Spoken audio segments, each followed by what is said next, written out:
Assalamualaikum warahmatullahi wabarakatuh. Perkenalkan, nama saya Messi Melia dengan NIM terakhir 0227.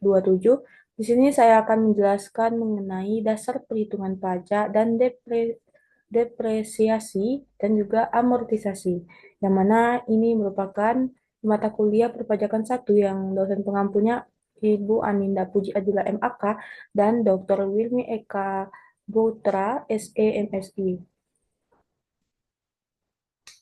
Pendahuluannya, mengapa pajak ini penting? Ya karena pajak ini adalah sumber pendapatan utama negara untuk membiayai pembangunan dan pelayanan publik.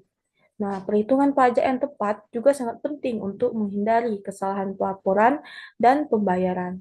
Selain itu, pemahaman tentang depresiasi dan amortisasi krusial bagi perusahaan dan individu yang memiliki aset.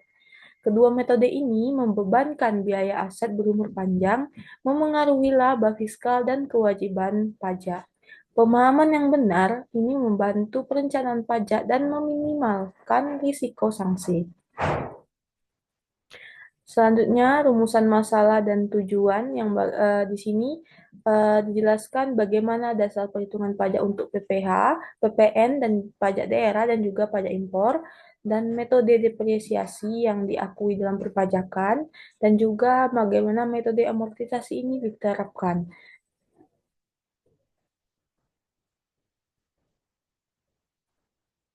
Pembahasan yang pertama itu dasar perhitungan pajak, yaitu pajak penghasilan, yang mana jika PPh orang pribadi ini dikenakan atas penghasilan individu yang berupa gaji, honorarium, usaha, dan penghasilan bruto ini dikurangi pengurang, misalnya biaya jabatan, iuran pensiun, PTKP, dan untuk mendapatkan penghasilan kena pajak atau PKP. Pajak dihitung dengan tarif progresif, memastikan sistem pajak ini yang adil. Rumusnya mencari PKP yaitu penghasilan bruto dikurangi pengurang. Nah, hasilnya PPh terutang, PKP dikali tarif. Nah, yang kedua itu PPh badan, yang mana dikenakan atas laba bersih perusahaan setelah dikurangi kompensasi kerugian. Tarif PPh badan saat ini adalah 22% dari PKP badan. Nah, rumusnya yaitu PKP badan sama dengan laba bersih fiskal dikurangi kompensasi kerugian, yang mana PPh terutang sama dengan PKP badan dikali 22%. Selanjutnya dasar perhitungan yang mana ini di sini ada pajak pertambahan nilai yang mana dikenakan atas transaksi penyerahan barang dan jasa kena pajak.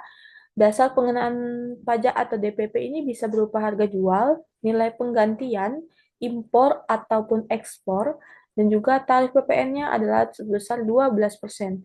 Yang mana rumusnya itu PPN sama dengan DPP dikali 12%.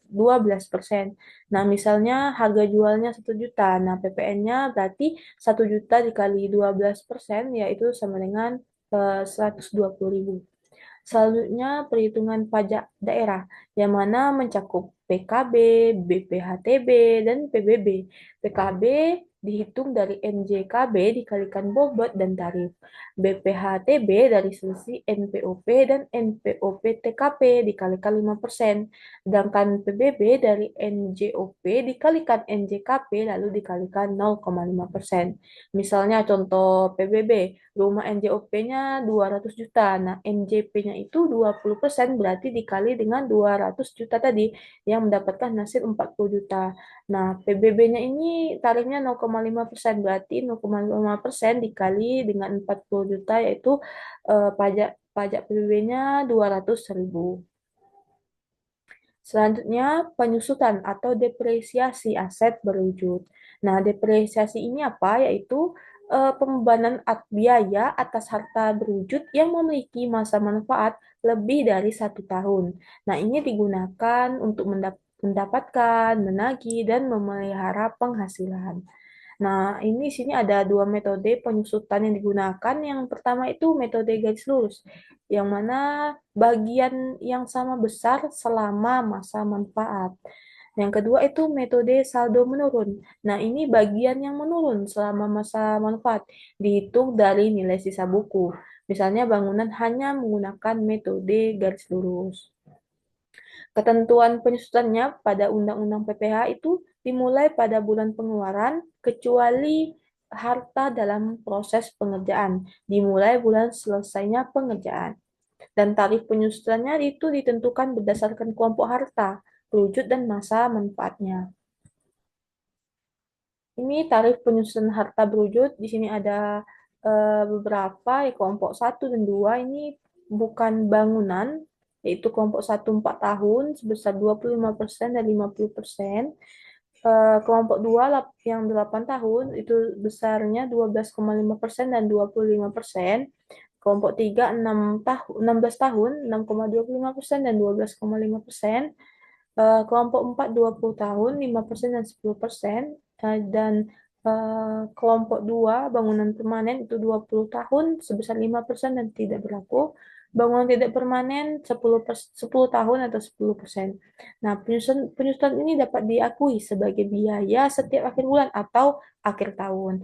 Penangguhan biaya penyusutan dapat juga diajukan kepada Ditjen Pajak jika wajib pajak belum siap berproduksi untuk menghindari kerugian waktu atas izin kompensasi kerugian. Selanjutnya itu amortisasi, ya, yaitu harta tak berwujud. Nah, amortisasi ini adalah pembebanan biaya atas harta yang tak berwujud yang mempunyai masa manfaat lebih dari 1 tahun. Nah, jenis harta yang berwujud itu ada beberapa, yaitu hak guna bangunan, hak guna usaha, hak pakai, biaya pendirian, dan juga biaya perluasan modal. Nah, biasanya juga ada memakai dua metode. Metode perhitungan yang pertama itu garis lurus. Nah, garis lurus ini yang setiap tahun sama besar atau setiap tahun sama selama masa manfaat. Yang kedua itu saldo menurun, yang mana bagian yang menurun setiap tahun dengan menetapkan tarif amortisasi nilai sisa buku. Nah, di sini ada tarif amortisasi. Yang pertama itu kelompok satu 4 tahun sebesar 25% dan 50%. Kelompok 2 8 tahun 12,5% dan 25%. Kelompok 3 16 tahun 6,25% dan 12,5%. Kelompok 4 20 tahun 5% dan 10%. Nah, masa manfaatnya didasarkan pada masa manfaat sesungguhnya. Perhitungan amortisasi dimulai sesuai tahun perolehan harta tak berwujud. Nah, di sini kesimpulan dan saran, yaitu kesimpulan dari pembahasan tadi, ya, mana dasar perhitungan ini adalah acuan utama untuk menentukan pajak terutang, meminimaliskan risiko kesalahan, dan juga depresiasi, yaitu membebankan biaya aset tetap yang mana memakai metode garis lurus atau saldo menurun yang memengaruhi laba fiskal. Dan amortisasi membebankan biaya aset tak berwujud dan juga memakai metode garis lurus dan saldo menurun, ini membantu pencatatan biaya sistematis. Dan juga pemahaman dan penerapan yang tepat mengoptimalkan kewajiban pajak dan menghindari kesalahan pelaporan. Nah, sarannya, bagi wajib pajak harus selalu menggunakan metode depresiasi dan amortisasi sesuai ketentuan perpajakan. Yang kedua, pencatatan aset tetap dan tak berwujud secara teratur penting untuk verifikasi saat audit. Yang ketiga, pendidikan dan pelatihan perpajakan dianjurkan untuk staf keuangan. Yang keempat, konsultasi dengan konsultan pajak disarankan untuk situasi khusus guna menghindari risiko kesalahan atau denda. Mungkin sekian yang dapat saya sampaikan, lebih kurang saya mohon maaf. Saya akhiri, wabillahi taufiq wal hidayah. Wassalamualaikum warahmatullahi wabarakatuh.